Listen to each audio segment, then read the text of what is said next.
Hello friends, आपका हमारे YouTube channel Sakshi Singh TET and CTET coaching classes में स्वागत है। आज हम आपको सामान्य हिंदी में वनडे एग्ज़ाम में पूछे गए सभी व्यंजन स्वर से संबंधित क्वेश्चन को हल कराएंगे जो विगत वर्षों में पूछे गए प्रश्न हैं। इससे पहले हम आपको पार्ट 1 में उच्चारण स्थान से संबंधित प्रश्न को सॉल्व करा चुके हैं। आज हम आपको स्वर और व्यंजन संबंधित प्रश्न को सॉल्व कराएंगे जो पिछली सभी एग्ज़ाम में पूछे गए हैं। ये यूपी टेट हो या ग्राम विकास अधिकारी हो, लेखपाल हो या राजस्व लेखपाल हो, चकबंदी लेखपाल हो, सभी परीक्षाओं में सामान्य हिंदी से अगर क्वेश्चन बनते हैं तो उसकी दृष्टि से ये जो आपके सामने पेपर रखे जा रहे हैं वो बहुत ही महत्वपूर्ण है। आइए चलते हैं अपने टॉपिक पर। आपके सामने क्वेश्चन है कि स्वर में पहला क्वेश्चन, हिंदी में ध्वनियाँ कितने प्रकार की होती हैं? तो हमने आपको बता भी दिया है पहले ही, जब आपको मैं वर्णमाला पढ़ा रही थी तो उसी में स्वर व्यंजन और उच्चारण स्थान से संबंधित जितने भी क्वेश्चन बनते थे मैंने बताया था। आज आपको बताना है कि हिंदी में ध्वनियाँ कितने प्रकार की होती हैं। तो हिंदी में ध्वनियाँ कितने प्रकार की हैं? तो हिंदी में ध्वनियाँ दो प्रकार की होती हैं। कौन कौन सी ध्वनि होती है? तो हिंदी में ध्वनियाँ दो प्रकार की होती हैं, स्वर एवं व्यंजन। स्वर वे होते हैं जो स्वर बिना किसी अन्य की सहायता से उच्चारित होते हैं, ठीक है, उन्हें स्वर कहते हैं। और व्यंजन का जब भी उच्चारण करते हैं तो उसमें स्वरों की सहायता की आवश्यकता पड़ती है। बिना स्वर की सहायता के बिना हम जो है वो क्या कहते हैं, व्यंजन का उच्चारण नहीं कर सकते हैं। तो इसलिए हिंदी में ध्वनियाँ कितने प्रकार की होती हैं? तो हिंदी में ध्वनियाँ दो प्रकार की होती हैं। कौन कौन सी होती हैं? तो आपको पता है कि स्वर और व्यंजन होती हैं। आइए चलते हैं अपने टॉपिक पर। आपके सामने है नेक्स्ट क्वेश्चन, मात्रा के आधार पर स्वर कितने प्रकार के होते हैं? तो मात्रा के आधार पर स्वर कितने प्रकार के होते हैं? मात्रा के आधार पर स्वर जो होते हैं वो दो प्रकार के होते हैं। ये भी देखिए, ग्राम विकास अधिकारी 2018 में पूछा गया क्वेश्चन है कि मात्रा के आधार पर स्वर कितने प्रकार के होते हैं? दो होते हैं, तीन होते हैं, चार होते हैं कि पाँच होते हैं? तो मात्रा के आधार पर स्वर जो होते हैं वो दो होते हैं। कौन कौन से होते हैं? हिस्स स्वर और दीर्घ स्वर। हिस्स स्वर वो कौन होते हैं? हिस्स स्वर में अ ई उ रिल आता है और दीर्घ स्वर में आ ई उ ए ऐ ओ और औ आता है, ठीक है। तो आप ये जान जाइए कि मात्रा के आधार पर स्वर जो होते हैं वो दो प्रकार के होते हैं, हिस्स स्वर और दीर्घ स्वर। मैंने पहले बताया है, अगर आप ना देखे हो तो आप हिंदी की प्लेलिस्ट में जाकर वीडियो देख सकते हैं। आइए चलते हैं नेक्स्ट, जिह्वा के आधार पर स्वर कितने प्रकार के होते हैं? तो जिह्वा के आधार पर स्वर जो होते हैं वो तीन प्रकार के होते हैं। कितने प्रकार के होते हैं? तीन प्रकार के होते हैं। जिह्वा के आधार पर स्वर कितने होते हैं? तो जिह्वा के आधार पर स्वर तीन प्रकार के होते हैं। अभी मैं ये आपको पेपर सॉल्व करा रही हूँ, लेकिन आप इसको वन लाइन क्वेश्चन में अपनी हिंदी की कॉपी में लिख भी लीजिए। बहुत अच्छे क्वेश्चन हैं और क्वेश्चन ऐसे ही बनते हैं, ठीक है। और कौन कौन से होते हैं? तो जिह्वा के आधार पर स्वर तीन प्रकार के होते हैं, अग्र स्वर, मध्य स्वर और पश्च स्वर। अग्र स्वर में कौन कौन आते हैं? जो जीभ के आगे भाग से बोले जाते हैं उन्हें अग्र स्वर कहते हैं, जैसे ई ए। और मध्य स्वर क्या है? मध्य स्वर एक है, अगर बोल रहे हैं तो न तो जीभ का उतना काम हो रहा है, ना कहीं आपके जो है कहीं जीभ स्पर्श कर रही है। आप बोलिए, गले से आवाज़ निकलती है ठीक है। और पश्च स्वर क्या है? पश्च स्वर जो होता है वो उ ओ औ आ, ये आपका पश्च स्वर है, जो जो मुख मतलब मुख के पिछले हिस्से से बोला जाता है, पिछले भाग से, पीछे के भाग से, उसे ही पश्च स्वर कहते हैं। ये एकदम याद कर लीजिए, पूछता भी है कि अग्र स्वर किसे कहते हैं, तो आप याद कर लीजिए, छोटा ई, बड़ा ई और ए और ए। क्या? ई ए ए। मध्य स्वर और पश्च स्वर उ ओ औ आ। आप खुद बोल के इस चीज़ों को खुद आंसर दे सकते हैं। लेकिन एग्ज़ाम में आपके पास इतना समय नहीं होता है, इसलिए आप इन चीज़ों को याद कर लीजिए। जिनका उच्चारण स्वतंत्रता से होता है, जिनका उच्चारण स्वतंत्रता से होता है और जो व्यंजन के उच्चारण में सहायक होते हैं उसे क्या कहते हैं? आपको पता है कि स्वर का जब भी उच्चारण किया जाता है तो वो किसी की भी सहायता की आवश्यकता नहीं होती है ना। लेकिन जब व्यंजन का आप उच्चारण करते हैं तो उसमें स्वर की आवश्यकता होती है। तो वही क्वेश्चन पूछ रहा है कि व्यंजन का उच्चारण करते समय किसकी सहायता की आवश्यकता होती है? तो स्वर की सहायता की आवश्यकता होती है। आइए चलते हैं नेक्स्ट। हिंदी भाषा में हिस्स स्वरों की संख्या कितनी होती है? अभी जस्ट इससे पहले हमने आपको क्वेश्चन बताया है कि मात्रा के आधार पर स्वर कितने होते हैं, तो दो होते हैं, हिस्स स्वर और दीर्घ स्वर। हिस्स स्वर में हमने आपको क्या बताया था, बताइए? जिसमें एक हिस्स स्वर में एक मात्रा का समय लगता है, जैसे अ ई उ ऋ। और दीर्घ स्वर में आ ई। तो इसमें जो है आपका हिस्स स्वर पूछ रहा है, तो हिस्स स्वर की संख्या 4 है। आइए चलते हैं नेक्स्ट। क्वेश्चन है कि निम्न में दीर्घ स्वर कौन सा है?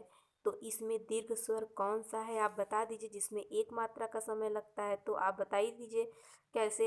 हिस्स स्वर अ ई उ ऋ होता है, तो दीर्घ स्वर क्या होता है? अ का आ होता है, ठीक है।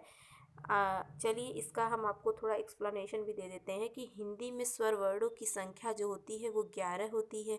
इन्हें 3 भागों में बांटा जाता है, हिस्स स्वर, दीर्घ स्वर और प्लुप्त स्वर या संयुक्त स्वर।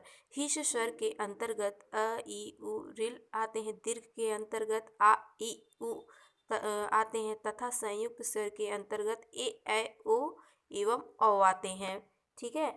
लेकिन मात्रा के आधार पर जब भी पूछेगा तो दो ही होते हैं। वर्ण तालिका के अनुसार हिस्स, दीर्घ और प्लुप्त क्या है? तो आप बताइए कि वर्ण तालिका के अनुसार हिस्स, दीर्घ और प्लुप्त क्या किसके अंतर्गत आते हैं? तो आपको पता है कि स्वर के अंतर्गत आते हैं। आइए एक बार इसका वो भी देख लेते हैं कि उच्चारण के समय की दृष्टि से स्वर के 3 भेद हैं, हिस्स स्वर, दीर्घ स्वर और प्लुप्त स्वर, ठीक है। जिन स्वरों के उच्चारण में कम समय लगता है उन्हें हिस्स स्वर कहते हैं, जैसा कि मैंने आपको बताया है। और जिन स्वरों के उच्चारण में हिस्स के स्वर की अपेक्षा थोड़ा अधिक समय लगता है उसे दीर्घ स्वर कहते हैं, ठीक है।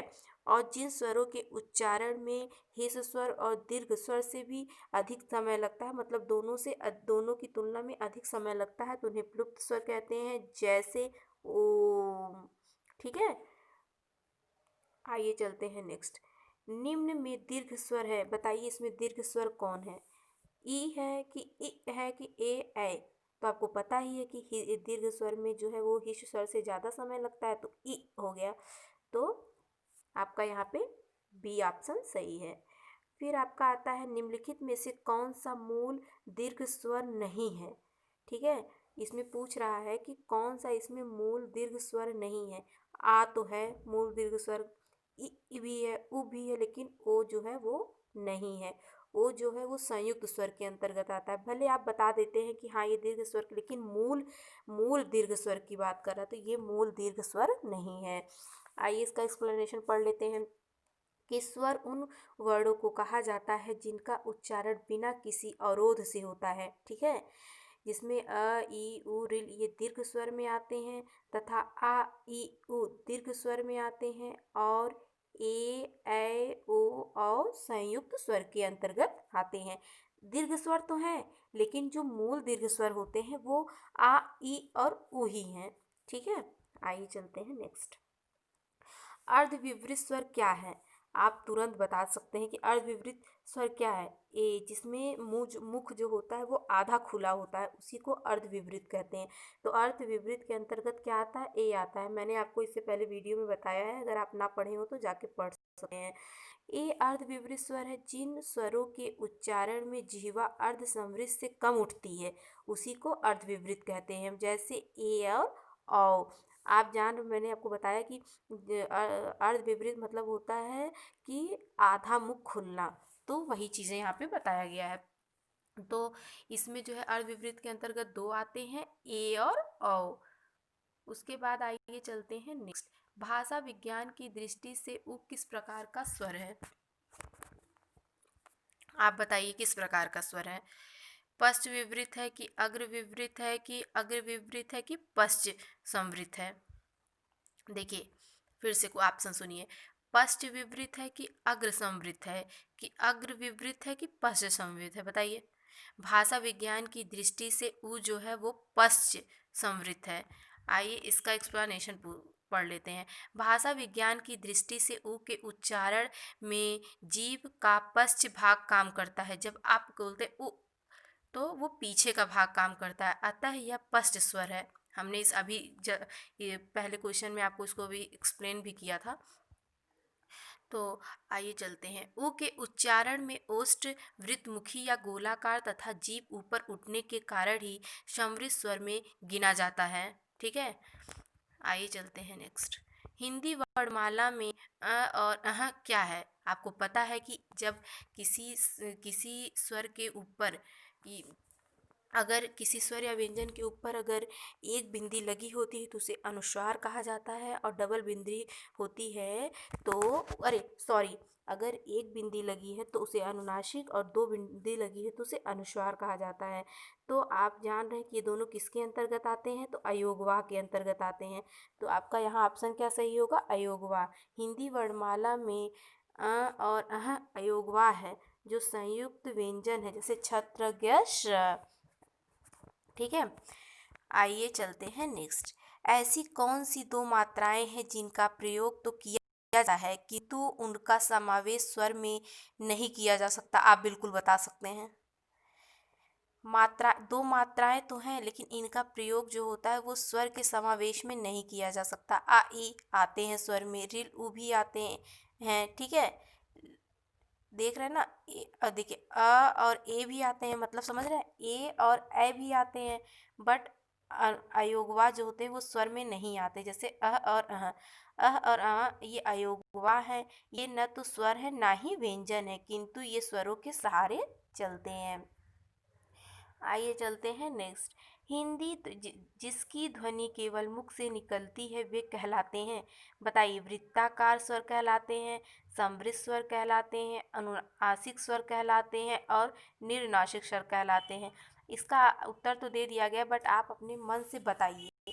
आप उत्तर ना देखें, अपने मन से बताइए। अगर आपको आता है तो आप इस चीज़ों को बताइए, इससे आपका भी अच्छे से तैयार होगा। नहीं तैयार है तो एक बार आप पढ़ लीजिए, उसके बाद आपको ये चीज़ें एकदम अच्छे से आ जाएंगी।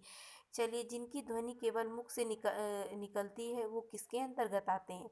निरनासिक स्वर के आते हैं। जब मुख से निकलेगा तो निरनासिक के अंतर्गत ही आएगा ना, जब नाक से निकलेगा तब तो अनुनासिक के अंतर्गत आएगा। तो ठीक है, जब स्वरों का उच्चारण केवल मुख से होता है तो उन्हें निरनासिक कहा जाता है। जैसे अगर आप बोल रहे हैं इसमें नाक का कोई वो नहीं है, लेकिन अंग बोलेंगे तो वहाँ पे अनुनासिका का प्रयोग हो रहा है। आइए चलते हैं नेक्स्ट। क्वेश्चन नंबर है आपका 15वां।